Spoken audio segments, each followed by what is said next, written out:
Welcome to our explainer. Today, we're jumping right into a really critical situation unfolding just off the coast of Florida. We're going to break down the intense economic pressure on Cuba, where it all started, and the devastating impact it's having right now. All right, let's get into it. To really get the scale of this crisis, I want you to focus on just one number, 3. That's how many times Cuba's entire national power grid completely collapsed in a single month. 3 times. This isn't just some minor blackout, it's a full-blown national emergency.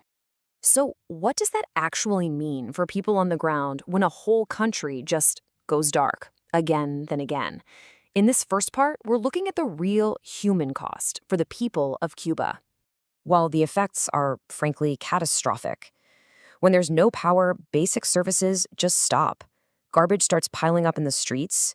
Without refrigeration, food rots. The economy pretty much grinds to a halt. Industries shut down. Even government offices have to close their doors. Daily life becomes a real struggle. So that brings us to the big question, right? What is actually causing this level of collapse? Is it just old infrastructure, or is there something else going on here? The source we're analyzing points to a very direct cause. It uses this powerful word, a US-led asphyxiation of Cuba's fuel supplies. The argument is that moves to block oil shipments and scare off suppliers have literally strangled the island's ability to keep the lights on. And this chart shows you exactly why that's so effective. I mean, look at this. Cuba is incredibly dependent on oil. A massive 83% of its power comes from it. So you cut off the oil, and you are basically flipping the country's main power switch to off.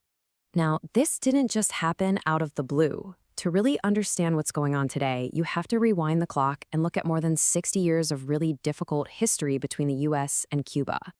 And what's so fascinating here is how even the language they use reveals just how deep this divide is. The United States officially calls its policy an embargo, but Cuba calls it a blockade, and that's a much more serious term under international law. So let's just walk through how this all built up. It really kicked off in the early 1960s, right after the Cuban Revolution started nationalizing businesses owned by U.S. companies. By '62, you have a formal trade embargo. Then, in 1996, it gets way tougher with the Helms-Burton Act. And while things eased up a bit under President Obama, they were ramped right back up under President Trump. And that Helms-Burton Act is so important because it's what took the embargo global. It wasn't just about the U.S. anymore. It was designed to pressure companies all over the world to stop doing business with Cuba or face penalties. And then there's this other huge layer of pressure, Cuba's designation as a state sponsor of terrorism. Now, President Obama had taken them off the list, but President Trump put them back on. This label basically cuts a country off from the global banking system, making even the simplest financial transactions almost impossible. Okay, so the Cold War ended decades ago. Why has this policy stuck around for so long? This next part dives into the political motivations that the source material lays out. According to the source, this policy isn't really about U.S. national security anymore. Instead, the argument is that it serves two main purposes. First, it's about politics in Florida, and second, it's about the ultimate goal, achieving regime change in Cuba. And this quote from the source really drives that point home. It says that for some key U.S. policymakers, regime change in Havana isn't just a policy, it's a lifelong ambition. That shows you just how deep this goal runs.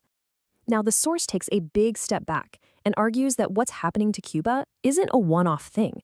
It's actually part of a much larger and potentially dangerous pattern in American foreign policy. This pattern, according to the source, begins with U.S. intervention in Venezuela. The claim is that part of the reason for seizing control of its oil was to cut off the main fuel supply for Cuba, which had this whole Doctors for Oil program going. And the two events are seen as directly connected. The source argues that because there were very few international consequences for the actions in Venezuela, it basically gave a green light to then use that same intense asphyxiation strategy directly against Cuba. And here's the really big takeaway from the source. It claims that every time one of these acts goes unchallenged, it just normalizes the next one. It creates a dangerous precedent of what it calls imperial overreach, which doesn't just threaten Cuba, but the whole system of international law.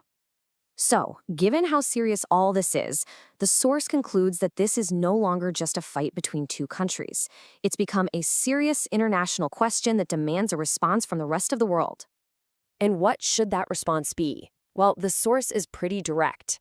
It's a call for the world to stop being silent, to officially condemn these actions, to get humanitarian aid directly to the Cuban people, and to do it all through the United Nations.